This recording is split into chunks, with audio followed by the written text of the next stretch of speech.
साहेब काय म्हणतात मेरा ये मानना है कि बीजेपी एक गुंडों की पार्टी है, अनपढ़ गुंडों की पार्टी है। वो सिर्फ गुंडागर्दी करते हैं और पेट्रनेज देते हैं गुंडों को। कालपर्यंत छाती ठोकून म्हणत होता, मी स्वतःला कधीच विकणार नाही, तत्वाशी तडजोड कधीच करणार नाही, तो आज सत्तेच्या दारात हात जोडून उभा आहे।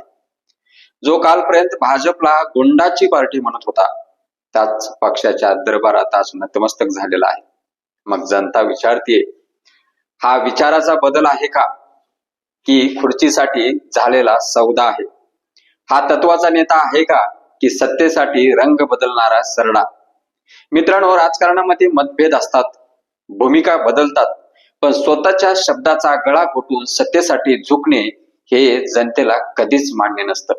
कालपर्यंत जो स्वतःला स्वाभिमानी म्हणत होता, तोच आज सत्तेच्या छायेत आश्रय शोधताना दिसतोय। कालपर्यंत जो लोकांसमोर प्रामाणिकपणाचे भाषण देत होता, धडे गिरवत होता, तोच आज आपल्या जुन्या वक्तव्यापासून पळ काढताना दिसतोय। जनतेसमोर आता प्रश्न उभा आहे, नेता बदलला की फक्त फायद्याची बाजू यांनी बदलली? कारण पक्ष बदलणं सोपं असतं, पण जनतेचा विश्वास परत जिंकणं खूप कठीण असतं। राघव चड्डा साहेब, नेत्यांनी लक्षात ठेवावं, जनता शांत असली तरी आंधळी मात्र नक्कीच नाही। ती सगळं पाहते, कोण तत्वासाठी उभा आहे, कोण जनतेसाठी आहे, कोण सत्तेसाठी वागतो, कोण सत्तेसाठी झुकतो। लोकशाहीत जनता मालक असते, नेता फक्त सेवक असतो। म्हणून आता निर्णय तुमचा। हा विचाराचा प्रवास आहे की सत्तेसाठी केलेला एक व्यवहार आहे, हे जनतेने ठरवायचं।